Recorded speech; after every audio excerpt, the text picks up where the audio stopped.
আমার জন্মই হয়েছে এই দেশের উন্নয়নের জন্য।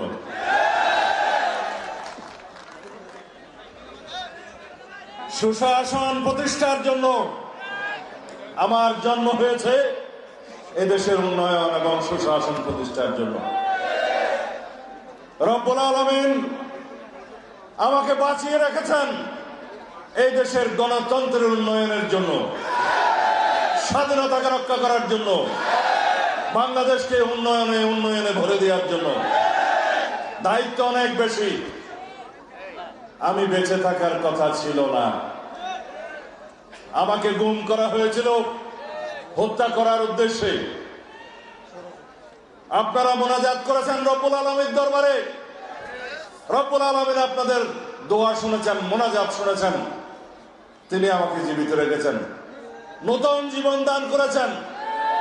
আমার এই জীবন, এই বর্ধিত হায়াত এই দেশের মানুষের সেবা করার জন্য, এই দেশের গণতন্ত্রকে একটি শক্তিশালী ভিত্তি দেওয়ার জন্য, এদেশের সাংবিধানিক সংস্কার করার জন্য। যেই স্বপ্ন নিয়ে আমাদের সন্তানরা রাজপথে রক্ত দিয়েছে, শহীদ হয়েছে, জনমানুষের প্রত্যাশা আকাঙ্ক্ষা বাস্তবায়নের জন্য। আমরা সেই বাংলাদেশ সৃজন করতে চাই, সেই গণতান্ত্রিক রাষ্ট্র সৃজন করতে চাই, যেই রাষ্ট্রে ভোটাধিকারের জন্য, বৈষম্যহীন সমাজ ব্যবস্থার জন্য, গণতান্ত্রিক অধিকারের জন্য আমাদের কোন সন্তানকে আর জীবন দিতে হবে না।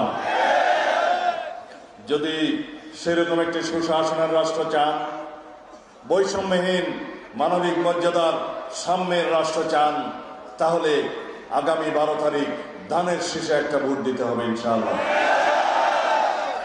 আপনারা এখানে ভোট দিবেন বলেই এসেছেন, আমরা তো জানি। কিন্তু আপনাদের পরিবার পরিজন, বন্ধু বান্ধব, আত্মীয় স্বজন, পাড়া প্রতিবেশী, এলাকাবাসী প্রত্যেকের কাছে ধানের শীষের পক্ষে আমার একজন প্রতিনিধি হয়ে, বিএনপির একজন প্রতিনিধি হয়ে আপনারা ভোট প্রার্থনা করবেন, দোয়া চাইবেন।